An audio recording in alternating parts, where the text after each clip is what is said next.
Ashtatarashatashmadjala Bhakti sorry. Vishnu Vishnupada Ashtatarashatashmadjala Bhakti Vedanta Narayan Gosai Maharaj Srila Gurudev Ki Jai. Nitil Vishnu Vishnupada Ashtatarashatashmadjala Bhakti Vedanta Vaman Gosai Maharaj Ki Jai. Nitil Vishnu Vishnupada Ashtatarashatashmadjala Bhakti Vedanta Swami Maharaj Srila Prabhupada Ki Jai. Nitil Vishnu Vishnupada Ashtatarashatashmadjala Bhakti Pragyan Keshav Gosai Maharaj Ki Jai. Nitil Vishnu Vishnupada Ashtatarashatashmadjala Bhakti Siddhanta Saraswati Gosai Prabhupada Ki Jai. Nitil Vishnu Maha Bhagavat Srila Goksharas Babaji Maharaj Ki Jai. Nitil Vishnu Srila Satchidananda Bhaktivinoda Ṭhākura Ki Jai. Nitil Vishnu Vaishnav Sarvabhauma Srila Jagannath Das Babaji Maharaj Ki Jai. Shri Rupano Gaudiya Guru Varga Ki Jai. Shri Rupa Sanatan Bhatta Raghunath. Shri Jeev Gopal Patadasha Raghunath Shar Gosai Prabhu Ki Jai. Shri Sarup Damodar Rai Ramanandari Shri Gaur Parshad Vrinda Ki Jai. Naam Acharya Hairas Ṭhākura Ki Jai. Prem Se Kaho Shri Krishna Chaitanya Prabhu Nityananda. Shri Advaita Gadadhar Shivasari Gaur Bhakta Vrindala Gaura Mandala Braja Mandala Mathura Vrindavan Dham Ki Jai. Sarva Abhishtapadata Giri Raj Maharaj Ki Jai. Shri Radha Kumakun Ki Jai. Shri Yamuna Devi Ganga Devi Ki Jai. Shri Tulsi Maharani Vrinda Devi Ki Jai. Shri Bhakti Devi Ki Jai. Shri Purnamasi Yogamaya Ki Jai. Shri Gopeshwar Mahadev Ki Jai. Shri Harinam Sankirtan Ki Jai. Ananta Koti Magata Bhaktivinoda Thakur Ki Jai. Ananta Koti Vaishnava Vrinda Ki Jai. Shri Nitai Gaur Premanande Hari Hari Bo.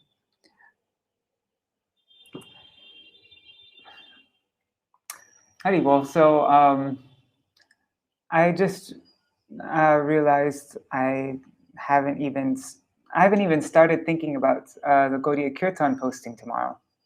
Every Akadashi, I send out something on our Gaudiya Kirtan mailing list, and you know, with Srila Bhaktivinoda Thakur's appearance date coming up right around the corner, I thought I should probably, you know, make a post about him on our mailing list.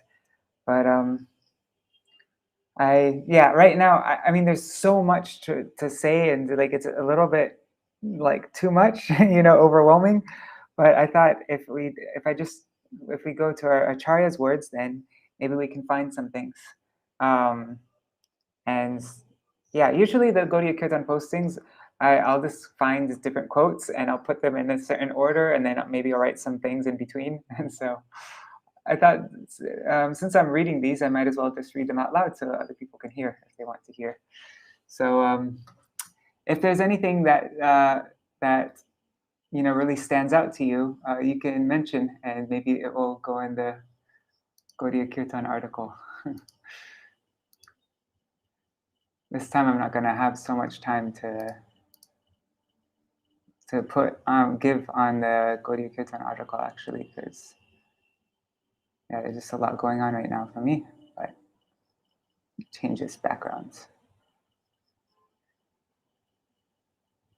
Whatever. That's good. Okay. So where is it? Here. আমি প্রসাদ পাবো না আজকে কেন খিদে লাগছে না না Okay. So which one should we read? ঠিক আছে. So yeah, there's this article, Ṭhākura Bhaktivinoda, speciality of Srila Bhaktivinoda's Vani. We'll have to read that one.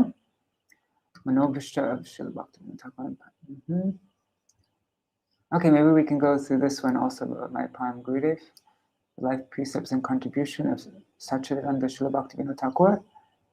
And anyhow, let's go through those two first, and then we'll see how far we get.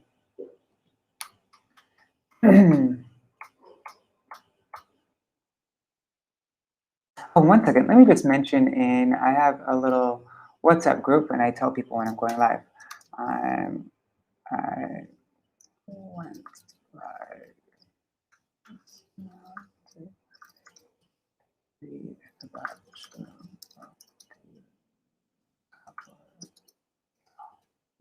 Okay.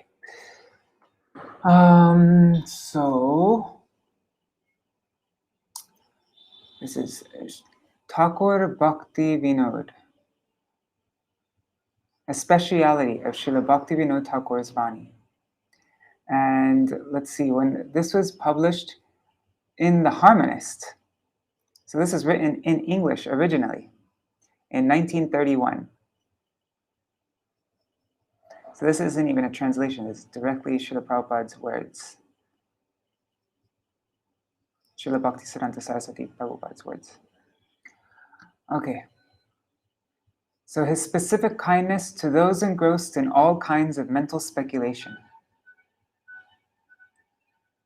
We avail of the opportunity offered by the anniversary celebrations of the advent of Ṭhākura Bhaktivinoda to reflect on the right method of obtaining those benefits that have been made accessible to humanity by the grace of this great devotee of Krishna. Ṭhākura Bhaktivinoda has been specifically kind to those unfortunate persons who are engrossed in mental speculation of all kinds. This is the prevalent malady of the present age. The other acaryas who appeared before Ṭhākura Bhaktivinoda did not address their discourses so directly to the empiric thinkers. They had been more merciful to those who were naturally disposed to listen to discourses on the absolute without being dissuaded by this specious arguments. Okay, we're going to be coming across a lot of words that I don't know in this. This is specious, superficially plausible, but actually wrong. Okay, so they had been more merciful to those who were naturally disposed to listen to discourses on the absolute without being dissuaded by the specious arguments of avowed opponents of Godhead. Srila Ṭhākura Bhaktivinoda has taken the trouble of meeting the perverse arguments of mental speculationists by the superior transcendental logic of the absolute truth. It is thus possible for the average modern readers to profit by the perusal of his writings. That day is not far distant when the priceless volumes penned by Ṭhākura Bhaktivinoda will be reverentially translated by the recipients of his grace into all the languages of the world. Ooh, that's a good one. I have to share this with my friends working in publications. That's a really good one. Ooh, that's really encouraging. Okay, the writings of Ṭhākura Bhaktivinoda provide the golden bridge by which the mental speculationist can safely cross the raging waters of fruitless empiric controversies that trouble the peace of those who choose to trust in their guidance for finding the truth. Oh, this is so good. Oh man, okay. As soon as a sympathetic reader is in a position to appreciate the sterling quality of Ṭhākura Bhaktivinoda's philosophy, the entire vista of the revealed literatures of the world will automatically open out to his reclaimed vision.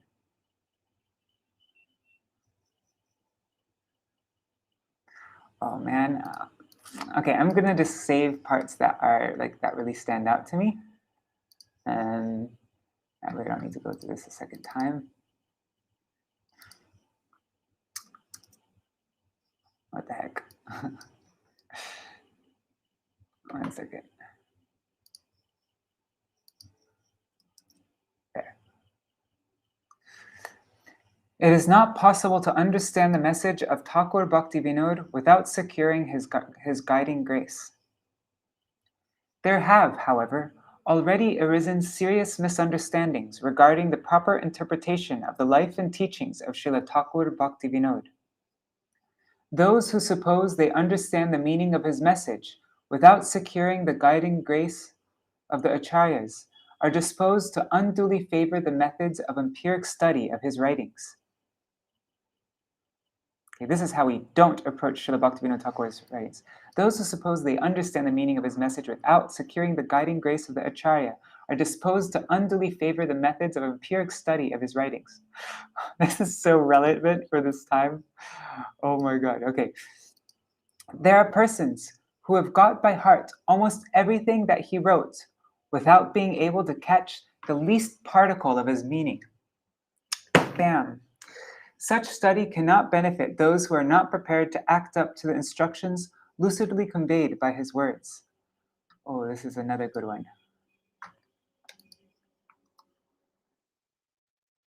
Hey guys. Okay. There is no honest chance of missing the warnings of Ṭhākura Bhaktivinoda. Those, therefore, who are misled by the perusal of his writings are led astray by their own obstinate perversity in sticking to the empiric course which they prefer to cherish against his explicit warnings. Let these unfortunate persons look more carefully into their own hearts for the cause of their misfortunes. The personal service of the pure devotee is essential for understanding the spiritual meaning of the words of Ṭhākura Bhaktivinoda. The editor of this journal, originally started by Ṭhākura Bhaktivinoda, has been trying to draw the attention of all followers of Ṭhākura Bhaktivinoda to this all-important point of his teachings. It is not necessary to try to place ourselves on a footing of equality with Ṭhākura Bhaktivinoda. We are not likely to benefit by any mechanical imitation of any practices of Ṭhākura Bhaktivinoda on the opportunist principle that they may be convenient for us to adopt. The Guru is not an erring mortal whose activities can be understood by the fallible reason of unreclaimed humanity. There is an eternally impassable line of demarcation between the Savior and the saved. Those who are really saved can alone know this. Ṭhākura Bhaktivinoda belongs to the category of the spiritual world teachers who eternally occupy the superior position. Oh man, this is so good. The teachings of Ṭhākura Bhaktivinoda cannot be accessed by hearing from someone who is not devoted. I want to save all of this. You know, I might just post this whole article and not even write anything. This is all so good. Okay, so the teachings of Ṭhākura Bhaktivinoda cannot be accessed by hearing from someone who is not devoted. The present editor has all along felt it his paramount duty to try to clear up the meaning of the life and teachings of Ṭhākura Bhaktivinoda by the method of submissive listening to the transcendental sound from the lips of the pure devotee. The Guru who realizes the transcendental meaning of all sounds is in a position to serve the Absolute by the direction of the Absolute conveyed through every sound. This is important. The Guru who realizes the transcendental meaning of all sounds is in a position to serve the Absolute by the direction of the Absolute conveyed through every sound. The transcendental sound is Godhead. The mundane sound is non-Godhead. All sound has got these opposite aptitudes. All sound reveals its divine face to the devotee and only presents its deluding aspect to the empiric pedant. The devotee talks apparently the same language as the deluded empiric pedant. Does it say pedant? Pedant. I think it's pedant. Come on. There. A person who is excessively concerned with minor details and rules or with displaying academic learning. God, this is so relevant to these times now. The devotee talks apparently the same language as the devotee talks apparently the same language as the deluded empiric pedant, who had got by heart the vocabulary of the scriptures. But notwithstanding apparent identity of performance, one has no access to the reality, while the other is absolutely free from all delusion. One has no access to the reality, while the other is absolutely free from all delusion. Those who repeat the teachings of Ṭhākura Bhaktivinoda from memory do not necessarily understand the meaning of the words that they mechanically repeat. Those who can pass an empiric examination regarding the contents of his writings are not necessarily also self-realized souls. They may not at all know the real meaning of the words they have learned by the method of empiric study. Take, for example, the name Krishna. Every reader of Ṭhākura Bhaktivinoda's works must be aware that the name manifests himself on the lips of his serving devotees, although he is inaccessible to our mundane senses. It is one thing to pass the examination by reproducing this true conclusion from the writings of Ṭhākura Bhaktivinoda, and quite another matter to realize the nature of the holy name of Krishna by the process conveyed by the words. Ṭhākura Bhaktivinoda do not want us to go to the clever mechanical reciter of the mundane sounds for obtaining access to the transcendental name of Krishna. Such a person may be fully equipped with all the written arguments and explanation of the nature of the divine name. But if we listen to all these arguments from the dead source, the words will only increase our delusion. The very same words coming from the lips of the devotee will have the diametrically opposite effect. Our empiric judgment can never grasp the difference between the two performances. This is important. Our empiric judgment can never grasp the difference between the two performances. So important. The devotee is always right. The non-devotee, in the shape of the empiric pedant, is always and necessarily wrong. He is always and necessarily wrong. In the one case, there is always present the substantive truth, and nothing but the substantive truth. On the other case, there is present the apparent or misleading hypothesis, and nothing but untruth. Misleading hypothesis and nothing but untruth. The wording may have the same external appearance in both cases. The non-devotee may recite verses from the scriptures identical to the ones recited by the devotee, and the devotee may even apparently misquote something, but the corresponding values of the two, but the corresponding values of the two processes remain always categorically different. The devotee is right even when he apparently misquotes, and the non-devotee is wrong even when he quotes correctly the very words, chapter, and verse of the scriptures. Oh, man, this article is making me so excited, because this has been a misconception that I've been hearing senior devotees, people that I very much respect. I hear even these devotees saying, that, oh, well, we put the words of scripture above the words of guru. And how can we understand the words of scripture without hearing from Sri Guru? Like we just go directly to the scriptures with our own mundane filter, our own ideas of everything, and we interpret according to our understanding of everything, and then say, oh yeah, no, this is right, and oh no, my Gurudev spoke wrong here, and oh no, this, anyways, I've been seeing, it's been so many devotees I know have been anyways. The direct, unambiguous appearance of of divinity. It is not empiric wisdom that is the object it is not empiric wisdom that is the object of quest of the devotee. Those who read the scriptures for gathering empiric wisdom will be pursuing a wild goose chase. There are not a few dupes. What's a dupe? Dupe is of course, dupe, deceive, trick. No, but that's a verb. A victim of deception. Okay. A victim of deception. There are not a few dupes of their empiric scriptural erudition. These dupes have their admiring under dupes. These dupes have their admiring under dupes. But the mutual admiration society of dupes does not escape, by the mere weight of their number, the misfortunes due to the deliberate pursuit of the wrong course in accordance with suggestions of our lower selves.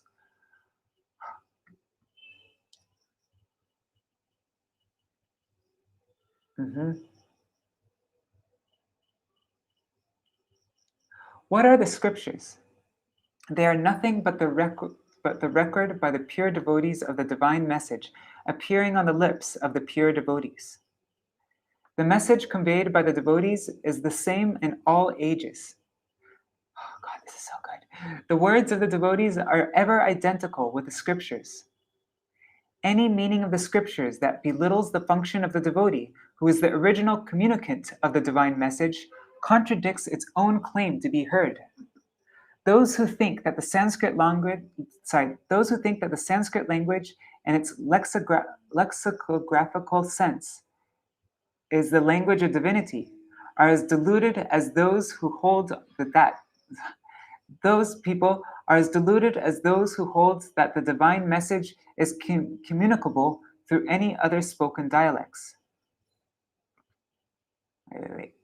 Those who think of this language of divinity as deluded as those who hold that the divine message is communicable through any other spoken dialects. Okay. All languages simultaneously express and hide the absolute. The mundane face of all languages hides the truth. The transcendental face of all sound expresses nothing but the absolute. The pure devotee is the speaker of the transcendental language. The transcendental sound makes his appearance on the lips of his pure devotee. This is the direct, unambiguous appearance of divinity. On the lips of non-devotees, the absolute always appears in his deluding aspect. To the pure devotee the absolute reveals himself under all circumstances. To the conditioned soul, if he is disposed to listen in a truly submissive spirit, the language of the pure devotee can alone impart the knowledge of the absolute.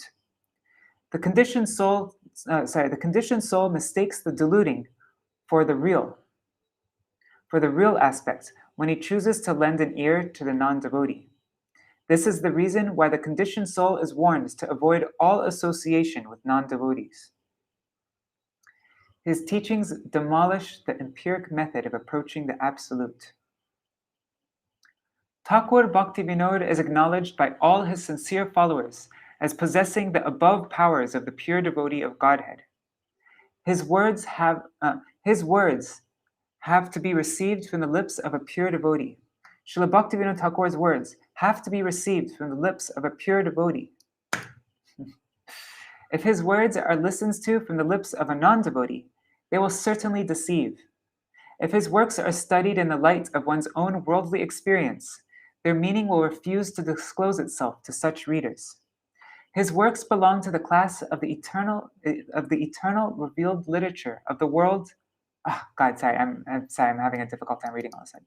His works belong to the class of the eternal revealed literature of the world, and must be approached for their right understanding through their exposition by the pure devotee.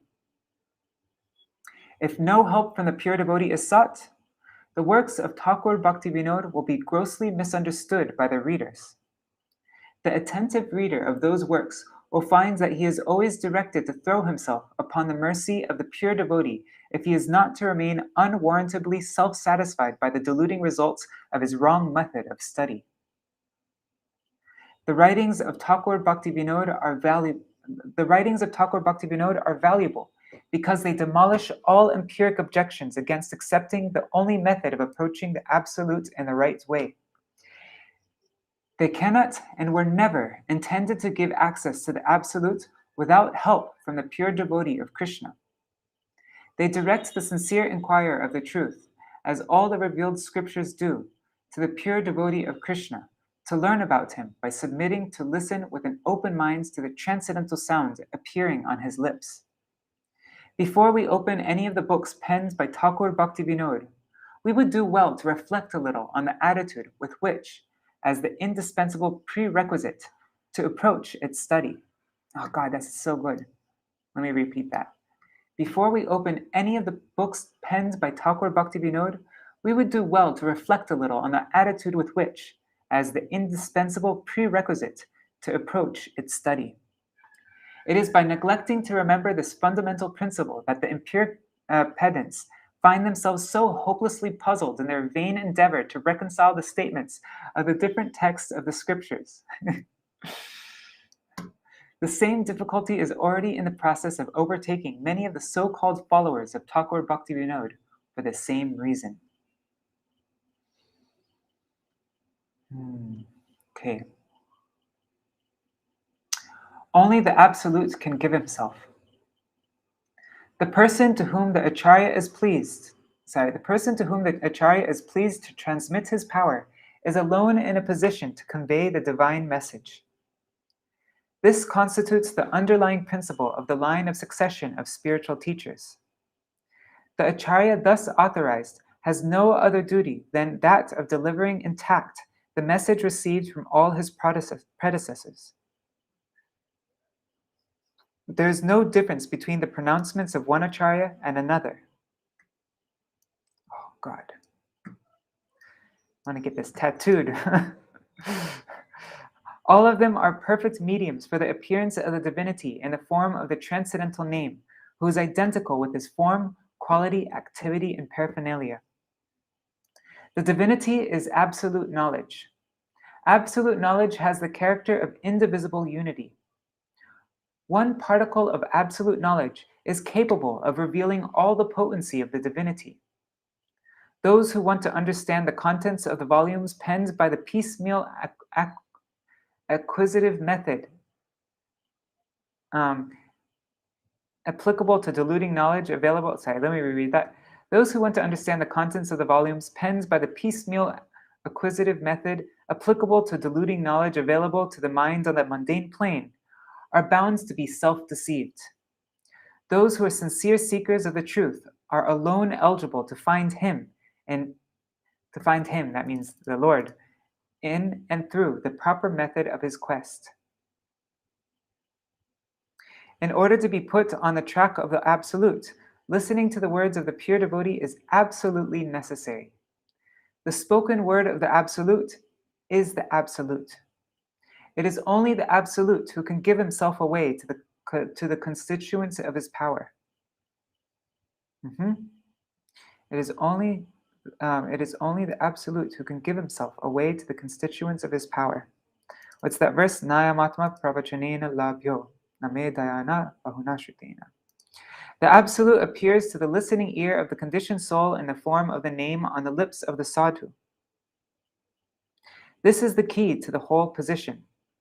The words of Ṭhākura Bhaktivinoda directs the empiric pedant to discard his wrong method and inclination on the threshold of the real quest of the Absolute.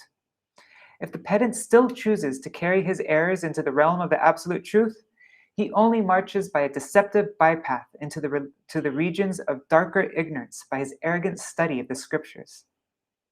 The method offered by Ṭhākura Bhaktivinoda is identical with the object of the quest. The method is not really grasped except by the grace of the pure devotee. The arguments, indeed, are these, but they can only corroborate. But can never be a substitute for the word from the living source of the truth, who is none other than the pure devotee of Krishna, the concrete personal Absolute. Yes. Bam. His greatest gift. Ṭhākura Bhaktivinoda's greatest gift to the world consists in this. He has brought about the appearance of those pure devotees who are, at present, carrying on the movement of unalloyed devotion to the feet of Sri Krishna by their own whole-time spiritual service of the divinity. The purity of the soul is only, God, how do you say this word? Analogously? Sorry.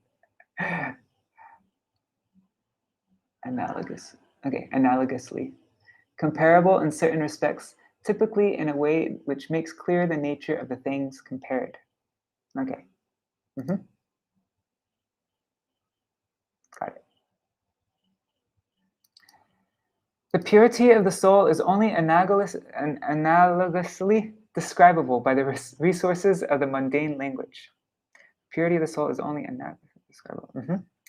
The highest ideal of empiric morality is no better than the grossest wickedness to the transcendental perfect purity of the bona fide devotee of the Absolute. The highest ideal of empiric morality is no better than the grossest wickedness to the transcendental perfect purity of the bona fide devotee of the Absolute. The word morality itself is a mischievous misnomer when it is applied to any quality of the conditioned soul. The hypocritical contentment with a negative attitude is part and parcel of the principle of undiluted immorality.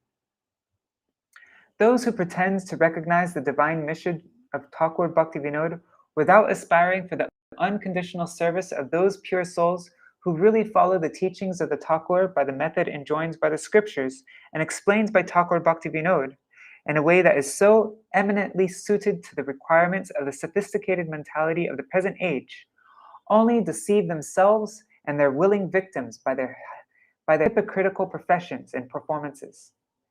These persons must not be confounded with the bona fide members of the flock. This is so strong. Oh, I love it. His prediction: the religious unity of the world. Ṭhākura Bhaktivinoda has predicted the consummation of religious unity of the world by the appearance of the only universal church, which bears the eternal designation of the Brahma Sampradaya.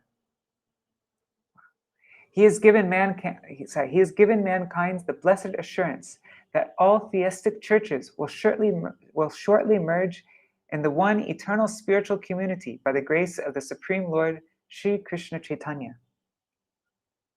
The spiritual community is not circumscribed by the conditions of time and space, race and nationality. Mankind had been looking forward to this far-off divine event through the long ages. Ṭhākura Bhaktivinoda has made the conception available in its practicable spiritual form to the open-minded empiricist who is prepared to undergo the process of enlightenment. The keystone of the ark has been laid with which will afford the needed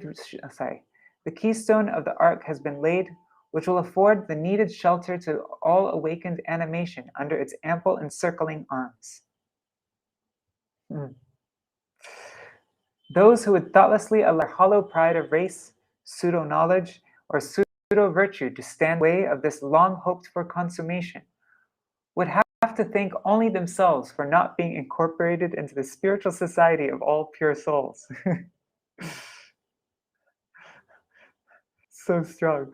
These plain words need not be misrepresented by arrogant persons who are full of the vanity of empiric ignorance as the pronouncements of aggressive sectarianism. No.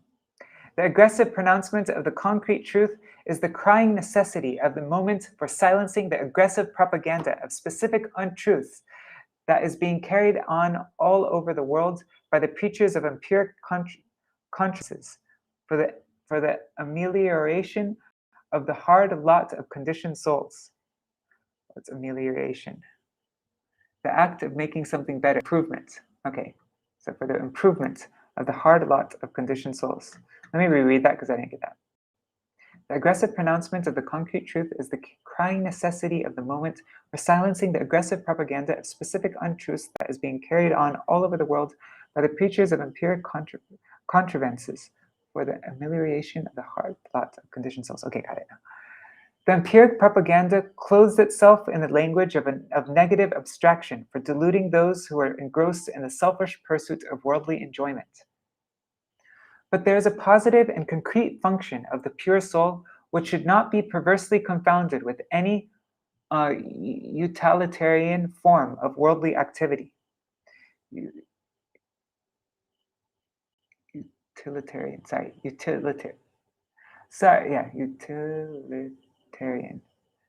Designed to be useful or practical rather than attractive. Okay, yeah, of course.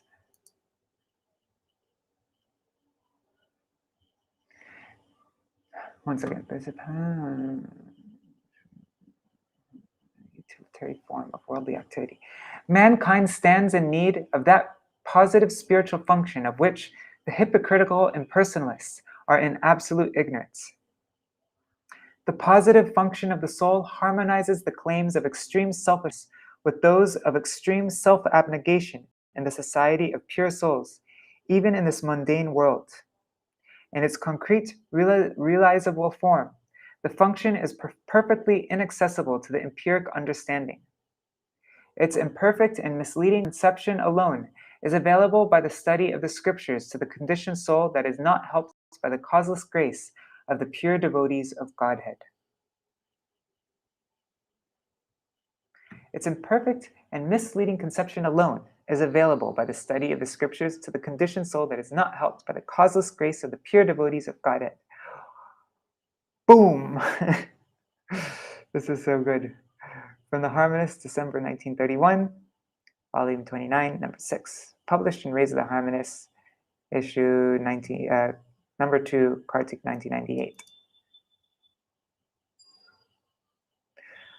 Okay, I got my Gaudiya Kirtan posting right there. I'm not even going to write anything. I'm just going to post this full article. It's so good, all of it. Anyhow, shall we read more?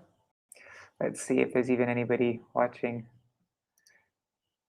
Where's thing? Oh, there's some people there. Cool.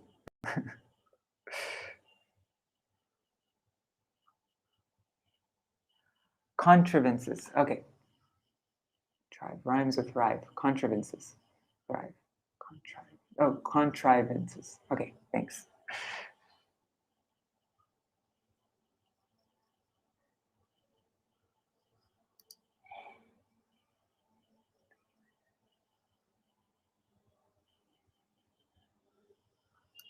One second.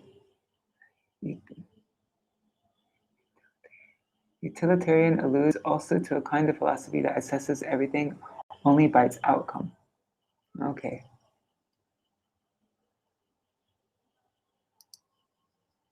Okay. And sorry, I wasn't able to. I don't have that high of an English level, and so I sometimes struggle when I read Srila Bhaktisiddhanta Saraswati Thakur's original English writing. But anyhow, thank you for being patient with me. What's this? The Manobhishta of Srila Bhaktivinoda Thakur and the impediments to fulfilling it.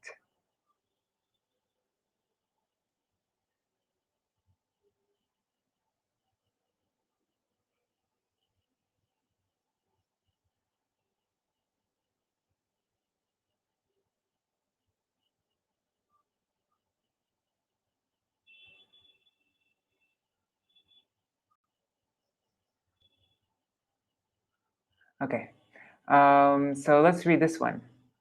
Now this one's super long. It's beautiful. I mean, it's very technical also. But yeah, very deep. This one by my Param Gurudev.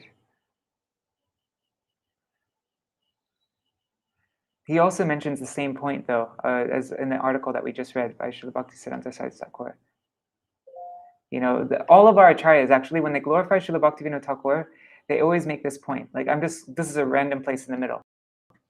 Srila Thakur warned us continuously, it is impossible to obtain knowledge of transcendental objects through gross and subtle senses. Srila Thakur is himself Sat Chid Ananda Bhakti Vinod, that is the Sat Chid Ananda form who brings delight to the personification of bhakti. So what question is there of him having a material covering?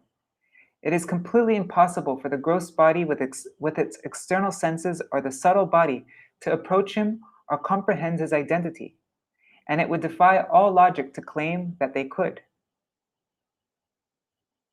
He is a noble and an exalted personality who is eternally liberated and beyond mortality. Mortal living beings who are bound by the illusory material energy are completely unable to form any conception about who he is. Realizing Srila Thakur's quality of being beyond mortality. The manner in which Srila Thakur has demonstrated how to reflect on Jiva Tattva within the 15th chapter of Jaiva Dharma makes evident his qualities of immortality and omniscience. He's exposed various irrational arguments for rejecting the blissful activities of the spiritual life based on fear of the attempt to enjoy transient matter, which appears to be similar. He has informed us that to bring about the true divination of an object, total and pervasive knowledge about it, as well as guidance from superior counsel, are necessary.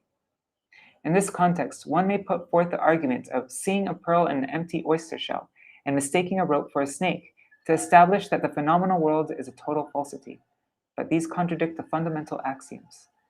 From these astonishing insights of Srila Thakur, I am realizing his position as the Atimarta, the immortal acharya. Anyway, sorry, I'm gonna move on because this is a very long article. But yeah, an important one. All right. Okay, let's go. This one's more simple. The life precepts and contribution of Srila Satchidananda Srila Bhaktivinoda Ṭhākura. This is an excerpt from the introduction to Jaiva Dharma. This is written by my Param Gurudev Srila Bhakti-Pragyan Keshav Goswami Maharaj. When it comes to discussing the life of Mahapurushas, great self-realized personalities who are transcendental to mortal existence, it would be a mistake to consider their birth, lifespan, and death to be similar to that of mere mortals, because Mahapurushas are beyond birth and death. They are situated in eternal existence, and their coming and going from this world is strictly a matter of their own appearance and disappearance. Srila Bhaktivinoda Thakur appeared on Sunday, 2 September 1838, and thus illuminated the sky of Gaudiya Vaishnavism. He took birth in a high-class family in the village named Viranagar, also known as Ulagram or Ula, which is located within the Nadia district of West Bengal, not far from Sri Dham Mayapur, the appearance place of Sri Gauranga. He disappeared from this world on June 23, 1914, in the city of Kolkata. At that time, he entered the midday pastimes of Shishi Gandharvika Giridhari, who are the supreme objects of worship for the Gaudiya Vaishnavas. In his brief lifespan of 76 years, he instructed the world by personally carrying out the duties of the 4 ashrams: brahmacharya, grihastha, vanaprastha, and sannyas. He first underwent brahmacharya and obtained various elevated instructions. After that, he entered grihastha life and set an ideal example of how to maintain family members through honest and noble means. All householders should follow this example. During his grihastha life, Srila Bhaktivinoda traveled all over India as a highly placed officer in the Administration and Justice Department of the British Government of India. By his exacting discrimination and expert administrative skills, this great personality places which were infamous as lawless states. In the midst of family duties, he astonished all his contemporaries by the religious ideal he displayed. Although engaged in pressing responsibilities, he wrote many books in different languages. We have recorded the dates of composition. In our list of his books. If the reader studies this, he can clearly deduce Bhaktivinoda's incredible creative power. Disregarding the opinion of those who might have had a prejudice about language, Srila Bhaktivinoda Thakur has broadcast the transcendental instructions of Sriman Mahaprabhu in many different languages. He has written approximately 100 books in Sanskrit, Bengali, Oriya, Hindi, Urdu, and English. The names of some of the more important of these works have been given below, along with their dates of publication. And so these are the Sanskrit ones. Shri Krishna Samhita, that's a very famous one. Sanmodan Bhashya, Shikshashram, I'm supposed to be going through this now. The Dashrapanishat. Wow, that was early on though, 1886. That was like one of the first works. That's very interesting. Yeah, I'm supposed to go through and compare the Bengali to the Hindi to the English. Shri Chaitanya Charitamrita Sutra. Well, this is really cool.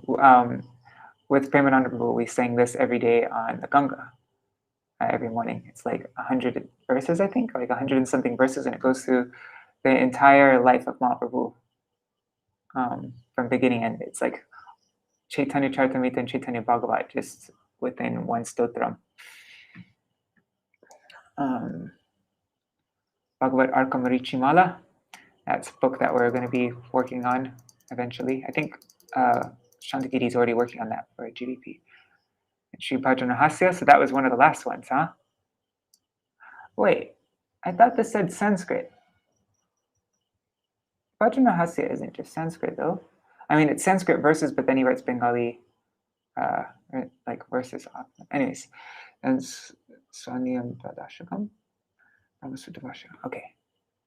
Now Bengali prose. Gauravastotra, Sarjantoshini, the monthly magazine. That was 1881. Okay, so that he started the magazine around the same time he wrote Krishna Samhita, just 1 year after. Interesting. Rasika Ranjan commentary on Bhagavad Gita, we have that in Hindi. It's a small book. Chaitanya Shakshamrita, this is an important book. Really want to do this one. We have this in Hindi, we need to work on it in English. Prem Pradeep, we did this book a couple years ago. Vaishnav Siddhanta Mala, Vivekananda, Shri Harinam, Shri Nam. I wonder what these are. All right, sorry guys, I just want to go to. I have to stop saying sorry. Shriman Mahaprabhu Shiksha. This is in Hindi. It's one of the books on our list to translate into English. Amrita Pravaha Bhashya. Jaiva Dharma. See, Jaiva Dharma was one of the last. Yeah. See, Jaiva Dharma is one of the last actual books. Because these are just commentaries. Commentary on Brahma Samhita, commentary on Upadeshamrita, Bhajanamrita. I don't know what this is. Translation and commentary. Okay, but that's not a book written by him. Yeah, and Sri Sankalpa Kalpadrum. So really, I think Jaiva Dharma is the last actual book that he wrote. That's his own writing, not a commentary or something like that. 1896. Then Bengali verse. Harikatha, topics of Lord Hari. Kalyana Kalpataru. I have a PDF of this. You want to see it? The first songbook. I love showing this off. I'm not allowed to share this with anybody though. But the Bhaktivedanta Research Center very kindly let me download it. Where is it? Whatever. Anyways, it's really cool. Mana Shiksha, translation and commentary. Translated that. Shri Krishna Vijay Navadita Mahatma. Sharanagati, Gitavali, Gitamala. So these are all the songbooks. All the songs that he wrote in Kalyana Kalpataru, and then these three songbooks. Sharanagati, Gitavali, and Gitamala. Shoka Shatan. Oh, I thought Shoka Shatan was part of Gitamala. Then Navadit Bhav Taranga, Harinam Chintamani, and Prem Vivarta. And then Urdu. Interesting. This is such an interesting thing. The Poriad, or Poriad, I don't know how you say that. But yeah, that's very fascinating if you ever want to check that out. It's not really devotional though, it didn't seem like to me. Maybe it is, it seemed like I didn't actually read the whole thing, I just kind of skimmed through it. Mats Avarissa. That would be fun to read. I wonder if that's anywhere. Anyhow, okay. Our once speech on Gautama, the Bhagavad, its philosophy, its ethics, and theology. They sell these in all the Gaudiya mats. I've never read it though. Reflections. Ṭhākura Haridas. Oh, that's the poem, right? The Temple of Jagannath at Puri. I wonder if any of these are available in English. A Beacon of Light. And the famous Sri Chaitanya Mahaprabhu, his life and precepts. And isn't 1896 the year that Srila Prabhupada made his appearance? I think so. Yeah, it is, isn't it?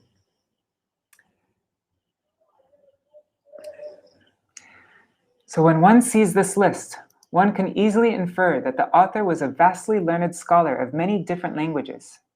I think it necessary at this point to shed some light on a special feature of the author's life. Although he was a preeminent scholar of Western thought, he was completely free from Western influences. Western educators say, "Don't follow me, follow my words." In other words, don't do as I do as I say. The life of Srila Bhaktivinoda Thakur refutes this principle, for he personally applied and demonstrated all the instructions of his books in his own life.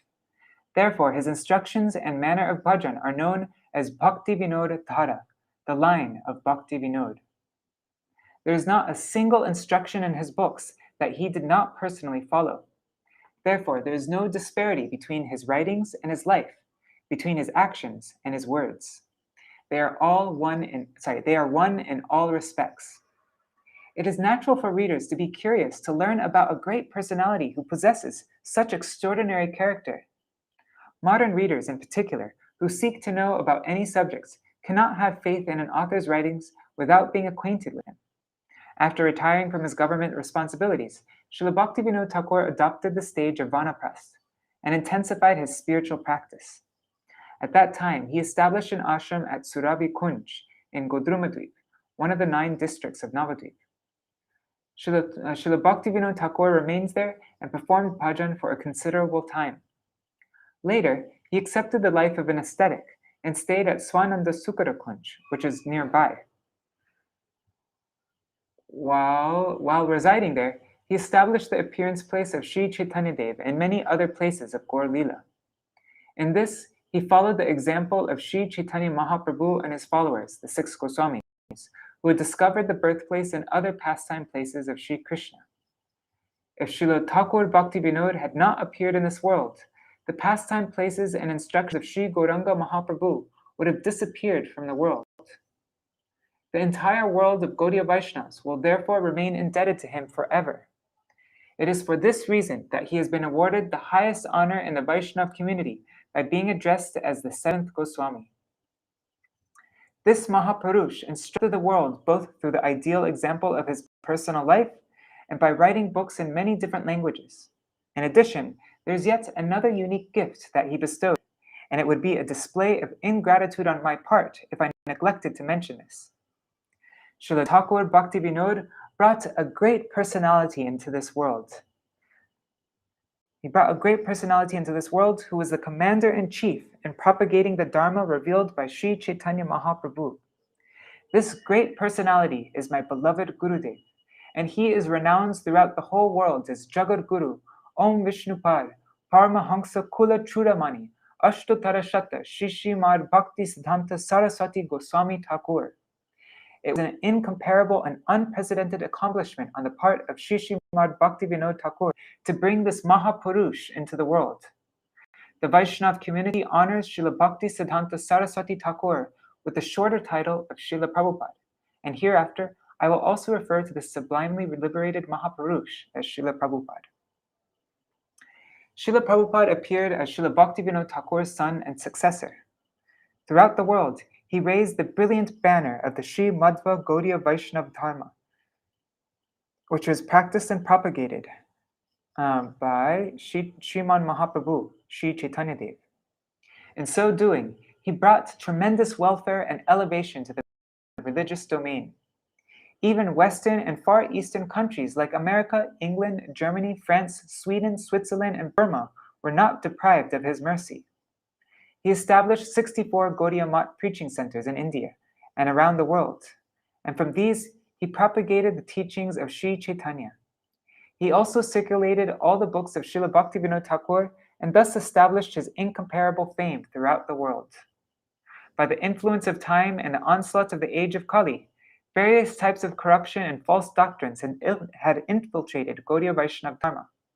As a result, 13 distorted sects, apasampradayas, had emerged, and they are named in this shloka.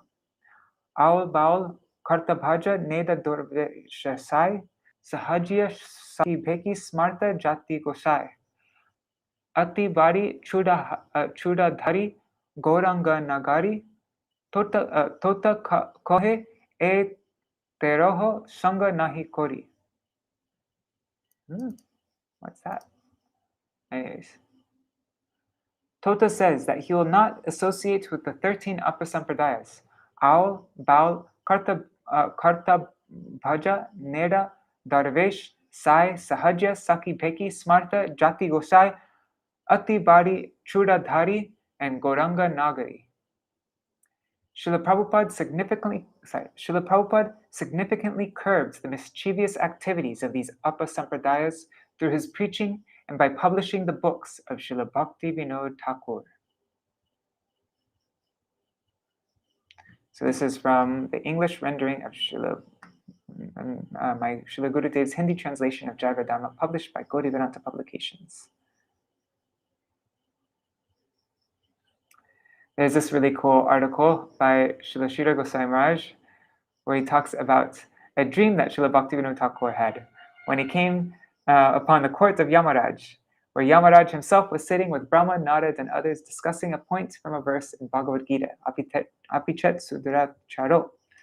And so then, Brahma, Narad, and Yamaraj, they ask Srila Bhaktivinoda Thakur because they aren't able to reconcile this verse. And so then Srila Bhaktivinoda Thakur instructs them all. Isn't that really neat? Anyways, I'm not going to read this one, but you can check this out. It's really awesome. All these articles are so good. And Srila Prabhupada's lecture on Srila Bhaktivinoda Thakur. And I think I'm done reading for today. What time is it? It's 9:41. I should start getting ready for bed soon. There's this really beautiful kirtan. I think I'll send this out on the Gaudiya Kirtan mailing list.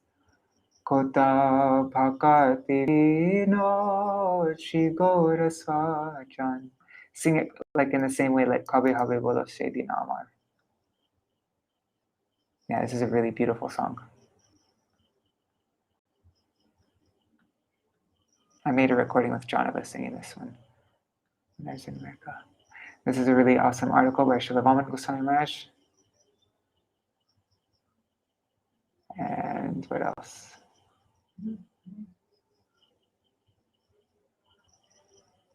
All right. Oh, this one is so beautiful by Srila Ṭhākura Goswami Maharaj. It's so deep. I'm just going to read it because it's so short. It's only one page, or one and a quarter pages. Okay. And actually, if you see, you have to check out the video of this. He's in this first one. This is the morning speech during Navadvip Parikrama at Srila Bhaktivinoda Thakur's Samadhi at Swananda Sukura Kunj in Godrum. And if you see the video, he's crying all throughout this. He actually can hardly speak while he's speaking this. A prayer for his mercy.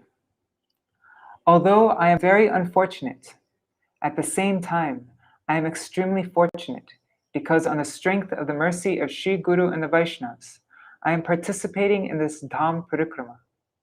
Many of us have no proper understanding or realization of this Dham, this Parikrama, and the Sankirtan pastimes that took place here.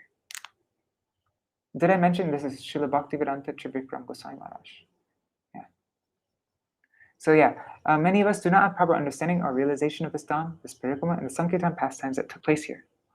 Only by the mercy of Sri Guru is it possible for the heart of the jiva to have such realization.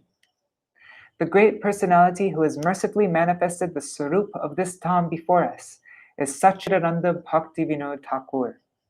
We have assembled at this bhajan stali. We have assembled at his bhajan stali. Our exclusive prayer to him is that he bestow his mercy upon us. By his mercy, we can enter the realm of bhakti. In particular, we will understand the pastimes of Sriman Mahaprabhu, who is the embodiment of magnanimity. It is only by Srila Bhaktivinoda Thakur's kindness that we can understand something of this. Had he not come, a hellish worm like me would remain forever deprived of his gift. This is certainly true. His immortal writings and message sustain our life and soul. He is eternal. Therefore, we pray that he bestow his mercy upon us, understanding the anguish in our hearts. Since I am bereft of tattva gyan, I have nothing else to say. I pray that he is merciful so that I can become eligible to realize these subject matters. And then this is the evening class, the same day at Sri Devananda Gaudiya Math, Navadvip. What year was this? Let me just see what year. This is on 1997. Navadvip Dham Parikrama, 20 March. Okay. And you see how our acaryas, with what reverence they glorify Srila Bhaktivinoda Thakur. Not just, anyways. Who was Srila Bhaktivinoda Thakur? He came in a certain year and he left in a certain year. If we base our understanding of who he is on such information, we will not understand or realize his actual nature, his prakrit tattva. But we know that he is non-different from Sri Gadadhar Pandit, Gadadhar Abhinna Tattva. And we know that Sri Gadadhar Pandit is the very potency of Sri Gaur. Srila Bhaktivinoda Thakur is Shakti, Shakti Matayor Abedha. What's Shakti, Shakti Matayor Abedha? It means Shakti, potency, and Shaktiman, the possessor of potency, are non-different. Therefore, since Srila Bhaktivinoda Thakur is Shakti, he is non-different from Shaktiman. Shakti, Shakti Matayor Abed. It is therefore possible for him only to bestow upon us the complete identity of Shaktiman, the possessor of potency, and thus make us aware of Shaktiman Tattva. If such Shakti,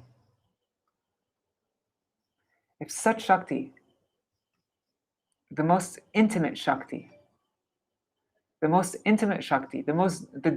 Shakti, the most capable Shakti of Shaktiman did not exist, then we would never be able to understand the reality of Shaktiman.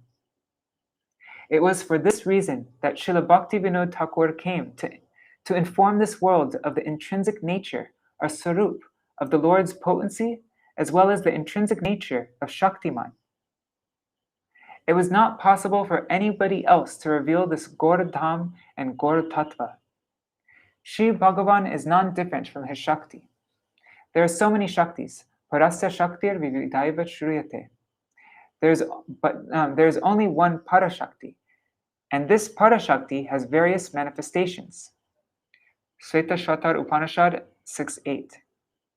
The capability to attain thorough knowledge of the absolute reality, Tattvavastu, is possible only for Shakti, which is very close to Bhagavan, united with him and absorbed in him. From his writings alone, we can somewhat understand his identity. The words emanating from his lips are the transcendental holy name, Nam Brahma, or transcendental sound vibration, Shabda Brahma. They are not mundane sound vibration, Jara Shabda. As a result of that Shabda Brahman alone, we see that so many people have assembled here for Navadip Dham Parikrama. Therefore, we begin our Parikrama from Godrum by first taking shelter of him. If he is merciful, then only can we have some understanding and conception about who is our worshipful entity, our Aradya Tattva, our Upasya Tattva, our worshipful deity. Aradya Tattva, Upasya Tattva. This is such an important point, though, and I just really loved how Srila Chitrikam Goswami Maharaj made this point about, Srila Bhaktivinoda Thakur is non-different from Gadadhar Pandit, Gadadhar Abhinna Tattva. And we know that Sri Gadadhar Pandit is the very potency of Gaur. So, who better than Sri Gadadhar Pandit can tell us the glories of Gauranga Mahaprabhu? Who better than Radharani can tell us about Krishna? So Srila Bhaktivinoda Thakur, being completely non-different from Gadadhar Pandit, being Shakti, he's the only person who's fully capable of explaining to us who is Shaktiman, the possessor of potency, Bhagavan.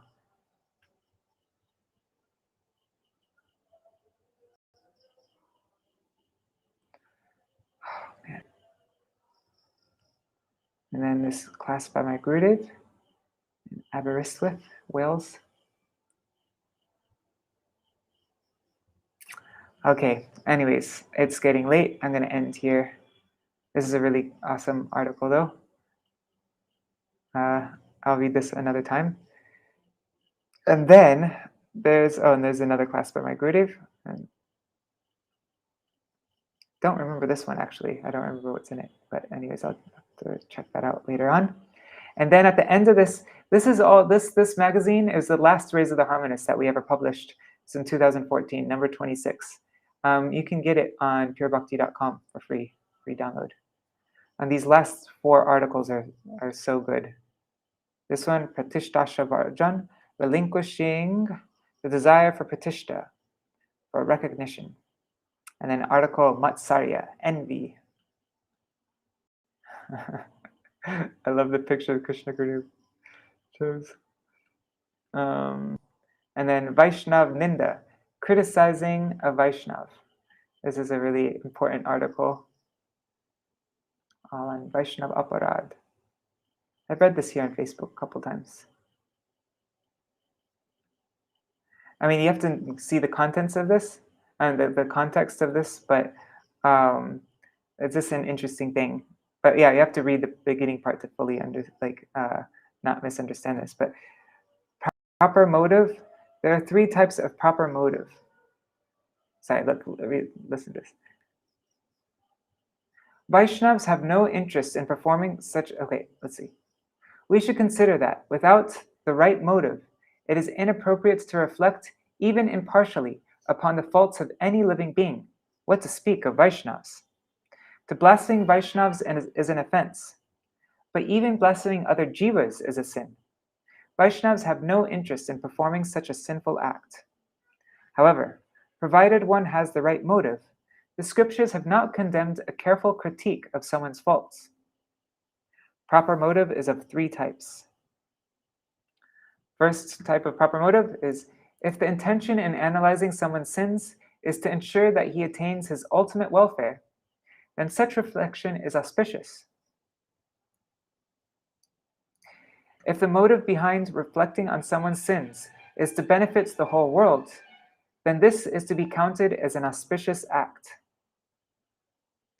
If such reflection is undertaken for one's own spiritual welfare, then it too is auspicious. There is no fault in such reflection. When one reflects upon the historical accounts of personalities like Valmiki or Jagai and Madhai in light of one or more of these 3 virtuous motives, then such reflection is never the cause of incurring sin.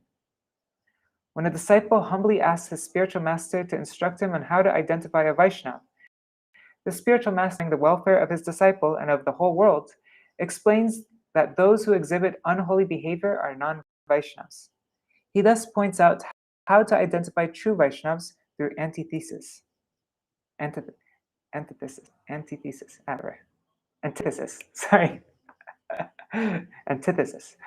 With the motive of encouraging one to accept the shelter of the feet of a true Vaishnava by abandoning false so-called preachers of religion, one neither risks committing blasphemy of saints, saruninda, nor Vaishnava aparad, offense to Vaishnavas. In such cases, even criticism directed at a specific person is free from fault. These are examples of criticizing with the proper motive. But it's important to not, it's easy to misunderstand this. This is a very, has to be understood in a not a superficial way. Basically, it's like if no envy or anger or hatred or trying to make yourself feel better, and like if there's none of these feelings within us, and we're really just looking in a very careful critiquing for, and it's what are these 3 things? One is for someone, like for that person's welfare that you're critiquing, right? I'm sure that yes. So one is for the person that you're critiquing. One is for the benefit of the whole world, and one is for yourself. If you're critiquing in that way, then it's an auspicious act. But you have to have qualification for this also. I know whenever I critique other people, it's mixed with all sorts of things. It's not done purely with those motives, but it's not just for the benefit, but it's also mixed with annoyance and anger and hatred and envy and making myself feel better and all these different things. And so then it's Oh readers, you must all contemplate this profound subject with the utmost care. As an irrevocably established principle, you must offer all respect to true Vaishnavas and invariably abandon the association of non-devotees. If one criticizes the true Vaishnavas, the existential reality of the holy name will not manifest in one's heart. Thus, the instruction has been given in Srimad Bhagavatam, Tato dusangam utsrija satsu sajita buddhiman santa evasya chindanti manu vyasanga uktibi. I wanted to do the shloka in our shloka book. Anyways. For all these reasons, intelligent people reject detrimental association and associate instead with saintly persons. This is because saintly personalities with their powerful and virtuous instructions cut unholy material attachments from the heart and thus dispel all the distress they cause. Anyways, and the main point of this article, like very important point, is to recognize the different kinds of Vaishnavas. Because until you do that, you're going to make Vaishnava aparadha until you become a Madhyam Adhikari, really, and are able to recognize who's who. This article is amazing. Sri Gauranga Samaj, the Society of Sri Gauranga. This is a must read, this article. Srila Bhaktivinoda Thakur is explaining how the Society of Gauranga should be set up. And this beginning part's really neat. He says, after thorough deliberation, we have concluded that mankind will greatly benefit through Sri Gauranga Samaj, the Society of Sri Gauranga. Srila Vrindavan Das Thakur has said, Jai Bamane, Jai Namane, Saba Tara Das. Everyone is a servant of Sri Chaitanya, even if some accept him as Bhagavan and others do not. Indeed, every Gaudiya Vaishnava accepts that Sri Gauranga Mahaprabhu is Sri Krishna himself, the absolute truth. Constitutionally, every living being is a servant of Sri Krishna. However, many do not accept this because they are afflicted by offenses. Such people will certainly neglect the Sri Gauranga Samaj. So what will the society do but remain indifferent to them? Those who hold Sri Gauranga Mahaprabhu in high regard will participate in the society with one pointed focus. What doubt can there be in this? 3 types of people have faith in Sri Gauranga Mahaprabhu. 1. Those who have faith that he is the Supreme Lord. 2. Those who have faith that he is the topmost devotee. And 3. Those who categorize him as a great personality. However, as all 3 types respect Sri Gauranga Mahaprabhu, they can be included within his society. So we are even to include in our society those people that we consider them part of our society, those people who don't accept him as Bhagavan, who don't even really know about him as the best devotee, but who just recognize him as a great personality. Even those people we accept in our society. It is necessary to include in the society of Sri Gauranga the 3 types of people who have faith in him. Those who perform bhajan of Sri Gauranga Mahaprabhu, knowing him to be the Supreme Lord, are his one-pointed devotees who are counted among his intimate associates. This category is further divided because even though some people know Sri Gauranga to be the Supreme Lord, they may not consider him the object of their bhajan. Nonetheless, there is no doubt that everyone in this particular category demonstrates love for Sri Gauranga. Those who consider Sri Gauranga to be the topmost devotee will certainly propagate love for Sri Gauranga Mahaprabhu, Gaur Prem, from time to time, even if they belong to another sampradaya. Persons in this category can never become disinclined to the promotion of Sri Gauranga Samaj. So even people from other sampradayas, not our Gaudiya sampradaya. And those who consider Sri Gauranga Mahaprabhu to be an ordinary devotee and a native social reformer also belong to his community. So even so many people in the yoga community, they now understand this, through this, spreading of kirtan. There's this book, The Birth of Kirtan, and so many of these yoga people who aren't Gaudiya Vaishnavas, they at least accept Mahaprabhu as a native social reformer. Anyways, these people are to belong to our community, our Gauranga Samaj.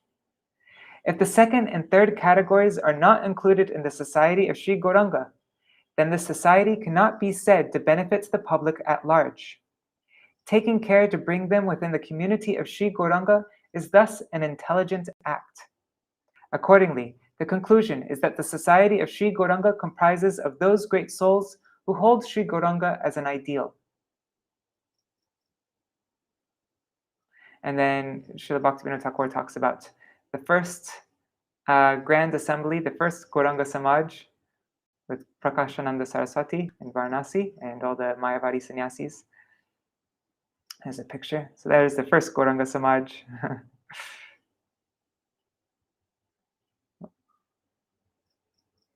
Right? Is that how he explains this? Let's see. The members summoned to the Society of Sri Gauranga and the Grand Assembly, or well, I mean, maybe this is just showing that he accepted these people into society. I don't know. It's been a while since I read this.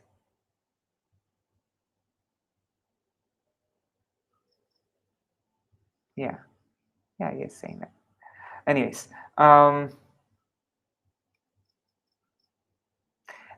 Anyways, then there's a really interesting part about the activities of all the people in the society. So there's 3 kinds of Vaishnavas, right? And so the Kanishta Adhikaris, they're more engaged in like different preaching activities and opening up centers and doing all these different things out in the world, like doing stuff. But the devotees of the Madhyam and Uttam class, they're more interested in their bhajan. And they give direction to these Kanishta devotees. And then the main activity of the devotees in Gauranga Samaj is Ishta Goshti. We get together and we speak about, let's see, Ishta Goshti in Vaishnav society are other ways of referring to Sri Gauranga Samaj. The General Society of Gauranga was founded during the Lord's manifest pastimes in Varanasi, and the Ishta Goshti process was also established at that time. Vaishnavas participated in some form of Ishta Goshti even before the advent of Sri Gauranga. At Mahaprabhu's time also, those Ishta Goshtis were known as the Assembly of Gauranga, or the Vaishnav Assembly. Once, while in an Ishta Goshti with all his associates at Siddha Bokul in Puridam, Mahaprabhu spoke to Srila Rupa Goswami. Prabhu koho kene koro sanko chalaje, granter phala shunai ba Vaishnava samaje. Mahaprabhu encouraged Rupa Goswami, saying, "Why are you hesitating out of shyness? You should recite the good fruits of your writing to the Vaishnav assembly." Oh yeah, see, that's the word, Vaishnav Samaje. It's a key word in there.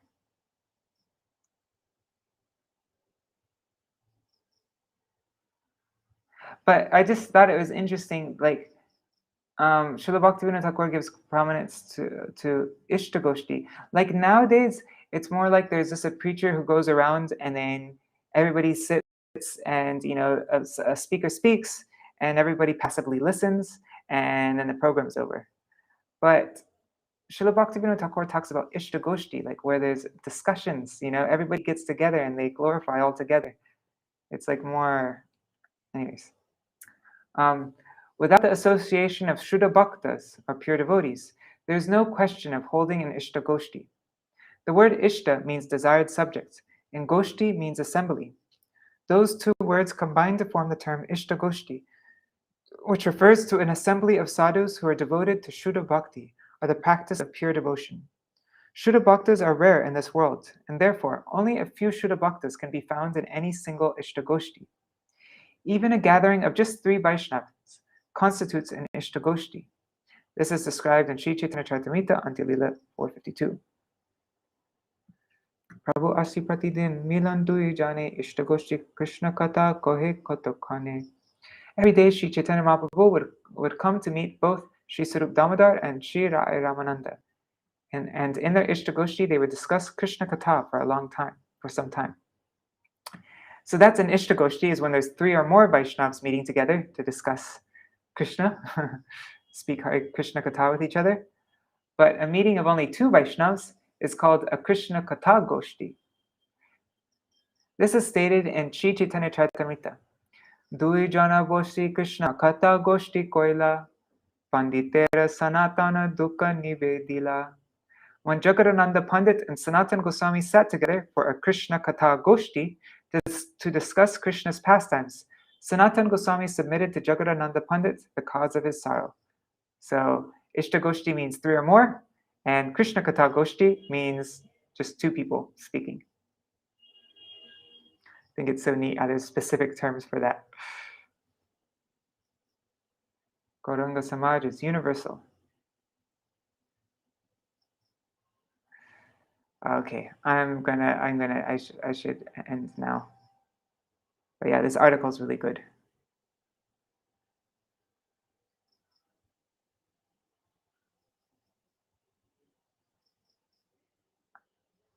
Anyways, this whole thing is really good. I didn't really give a,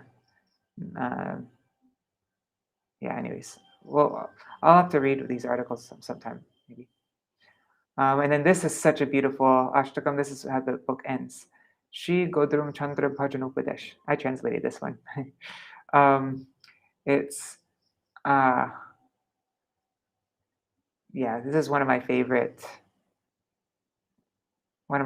like Sanskrit stotras. I think one of my all-time favorite Sanskrit stotras, actually. Yarite Haripada Saroja Sudha Rasapanaratam Hridayam Satatam Parihrita Griham Kalipavamayam Bhajagodrumakanana Kunja Vidum. I worship the moon of the forest groves, the Kanana Kunj of Godrum, Gaurachandra. I perform bhajan of the moon of Godrum's forest bowers. This stotram is so cool because I can't explain it. It goes all over the place. It's really Srila Bhaktivinoda Thakur's bhajan just coming out, like it's not following a certain, I can't explain it. You have to read it though. It's so beautiful. I don't even know what I'm saying, but yeah, anyhow.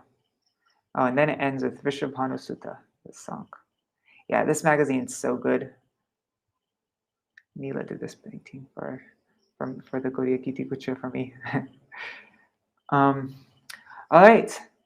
Thank you for reading with me. I think I'm pretty peaceful about the Gaudiya Kirtan article. I'm just not going to write anything. I'm just going to post this first article that we read. Maybe I'll write a little something in the beginning. I don't know. All right, I'm going to end this video now. Thank you for sticking with me.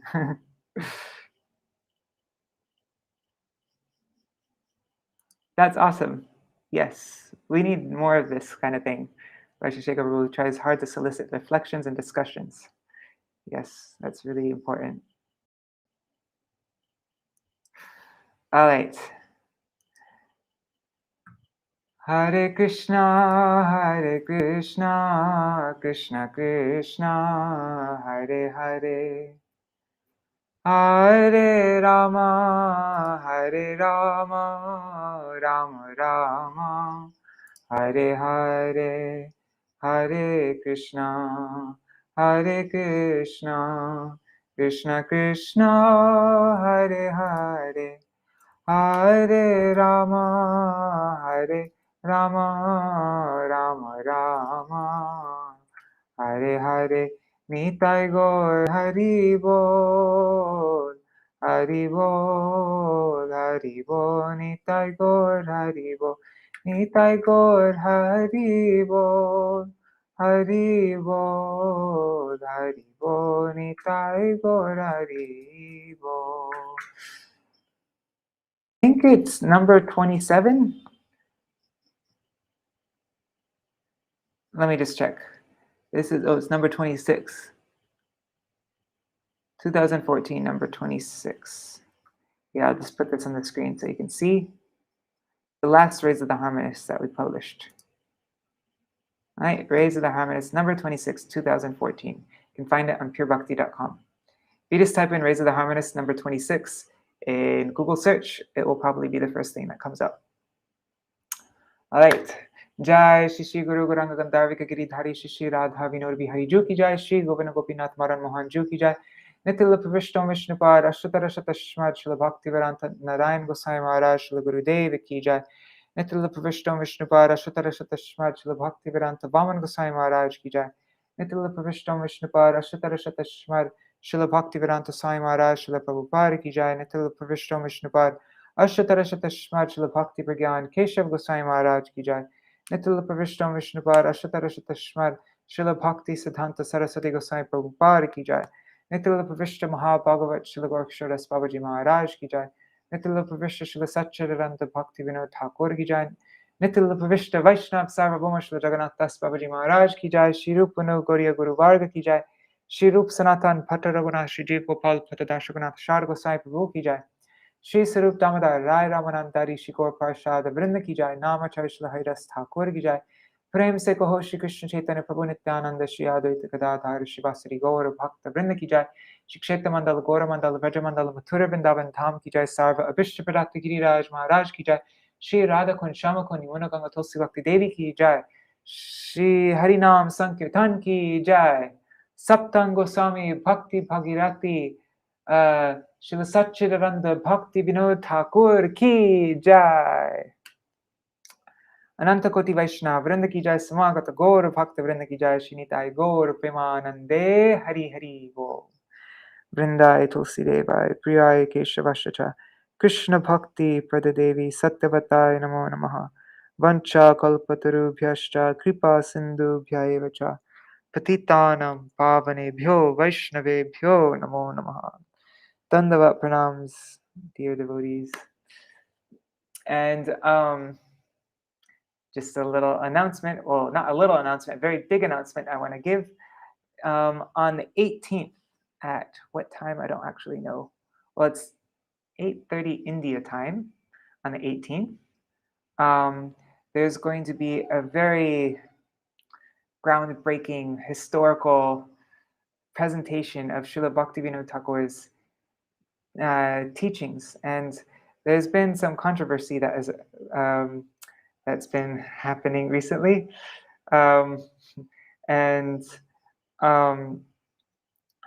Anyways, this presentation at Sundar Gopal Prabhu, Simon Haas, he's been, because devotees have been saying that Srila Bhaktivinoda Thakur's teachings are different from Srila Jiva Goswami's. And that actually Srila Jiva Goswami's teachings are proper Siddhanta, and Srila Bhaktivinoda Thakur's teachings are actually not proper Siddhanta, they're Apasiddhanta. But he had a particular reason, they aren't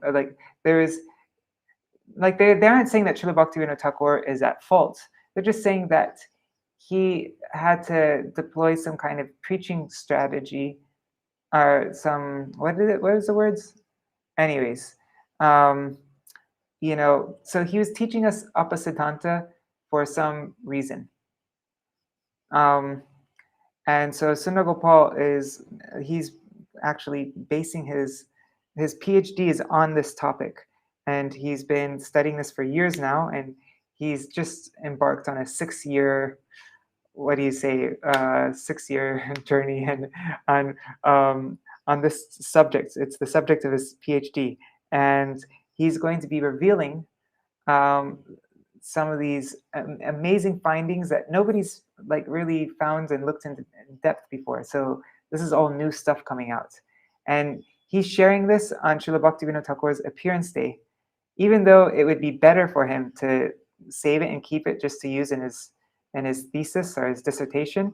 But he's actually going to be sharing it all with us because of the whole discussion that's been going on. And it's just a very important service to Srila Bhaktivinoda Thakur to